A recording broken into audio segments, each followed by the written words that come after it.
神秘黑色物体被抓拍，为何说它是未来第6代战斗机？6代战机有何特征？各种6代机设计又有何特点？中国6代机与美国差距如何？最近，一位美国网友在 TikTok 上发布了一段大概7秒钟的视频。视频中，一辆大型平板卡车载着一个形状怪异的物体驶过，车上的物体看起来有些像海里的黑色浮粪，似乎是在运送某种黑科技武器。而美国网友们根据卡车旁边出现的一个雷达平台，通过谷歌地图找到拍摄地点位于莫哈韦沙漠海伦戴尔雷达反射信号测量站附近，而这个地点离位于加利福尼亚州著名的42号臭鼬工厂很近，这说明这个神秘的物体与美国著名武器制造商洛克希德马丁公司有着密切的联系。视频中物体的颜色与形状很明显表明这是一件低可探测的物，也就是我们常说的隐身设备。不过从大小来看，这件物体更像是设备的某个部位，也有可能是进行风洞测试的模型。在多数美国媒体的报道中，都将这个神秘的黑色物体指向了美国的一个秘密项目，即下一代空中优势计划，也被称为 NGAD 计划。而这个计划是为美国空军与海军打造下一代战斗机，也就是被经常提到的第6代战机。此前，美国空军也有发布关于 NGAD 计划的概念图。如果一对比，不难发现，视频中的黑色物体形状与美国第6代战机概念图还真有几分相似。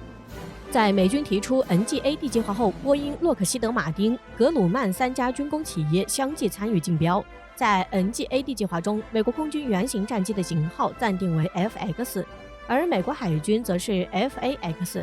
外界普遍认为，洛克希德马丁拿下空军招标的概率最大，因为这家工作在隐身战机上的经验最为丰富，包括 F-22猛禽以及 F-35闪电2这2款美军主力隐身战斗机都是由洛克希德马丁研制的。另外，外界认为黑色神秘物体与美国第6代战机有关，还有另一个证据，那就是出现的地点。上世纪80年代以来，42号臭鼬工厂在美国隐身战斗机的诞生发挥了关键作用。比如 SR-71黑鸟侦察机、F-117A 夜鹰隐身攻击机、B-2A 幽灵隐身轰炸机等都是在此处建造。而这些军机在问世的时候，都因其奇异的造型而受到热议，甚至不少人将其作为外星人的 UFO。到如今，黑色神秘物体虽然造型同样奇异，但人们的接受度反而普遍提高了。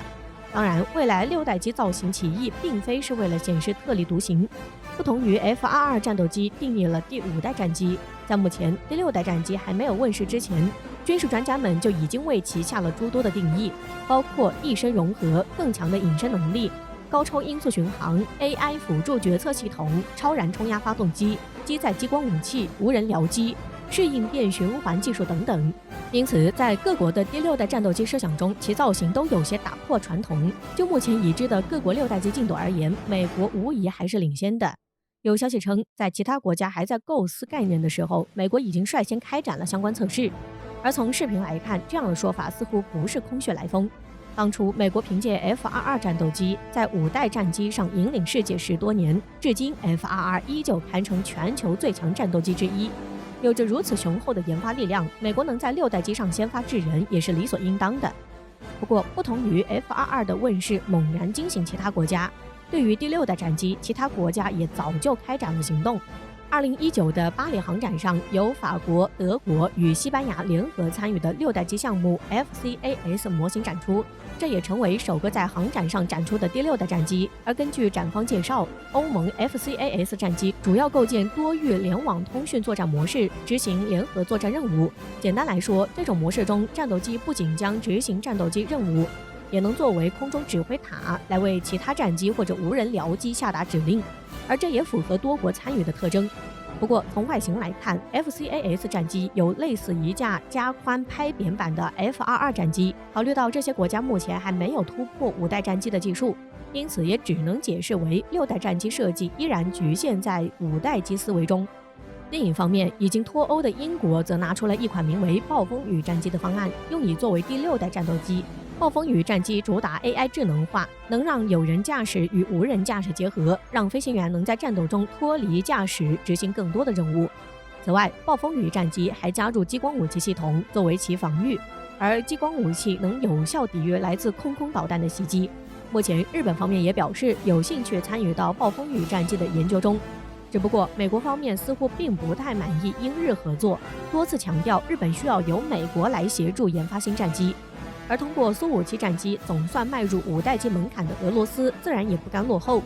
不久前，俄罗斯人展出了一张海报，海报中一款无尾翼战机很是惹人注目。根据俄方介绍，海报中的战机将是俄罗斯6代机 T-60的一个构思。在苏57项目之前，俄罗斯人5代机原型机的代号为 T-50。可见 T-60是有延续性的。目前俄方对 T-60的介绍甚少，但从外形判断，这架战机可能会延续俄制战机机动性与敏捷性优势。当然，俄罗斯要研制6代机，始终绕不开资金问题。毕竟这几年俄军工实在有些揭不开锅。届时，俄罗斯还会不会拉印度下水？印度又是否愿意再次充当一次冤大头？这也都是个未知数。目前全球主流的6代战机的设计大概就是上述这些。虽然一些项目可能会存在变数，但是至少给我们描绘了未来6代机的基本雏形。不过，可能有人要提醒，我们似乎还算漏了一个国家，已经开发出歼20战斗机比肩美军5代机的东方大国。怎么都没有6代机的计划呢？目前中国官方并没有透露过关于中国第6代战机的计划。要想介绍中国的6代机，恐怕找不到合适的官方资料。但是这并不意味着中国6代机一点消息都没有。通过一些线索，我们大概还是能对中国6代机有个认知。首先要知道，中国不可能没有第6代战斗机的方案，毕竟歼20的立项时间是在1997年，也就是美国第5代战斗机 F-22首飞的同年，而歼20在2011年首飞，2017年正式入役。也就是说，在入役前20年，中国6代机就已经立项了。为啥我们现在不知道中国6代机的消息？主要还是解放军对新技术一向严格保密的传统。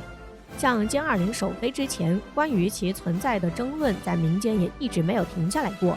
要说中国没开始研究6代机，不止中国人不信，美国人都不信。此前有美国专家预测，2030年中国空军的新机种除了轰20与歼20B 之外，还包括了中国的6代机。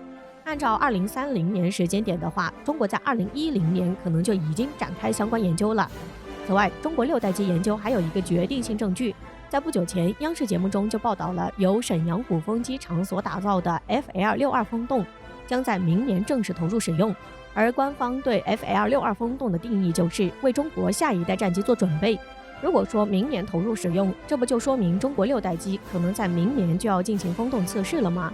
按照进度来说，中国6代机在2030年问世并不是妄言，至少可以看出中国在6代机研发上与美国的差距进一步缩短，甚至可能处于同一起跑线。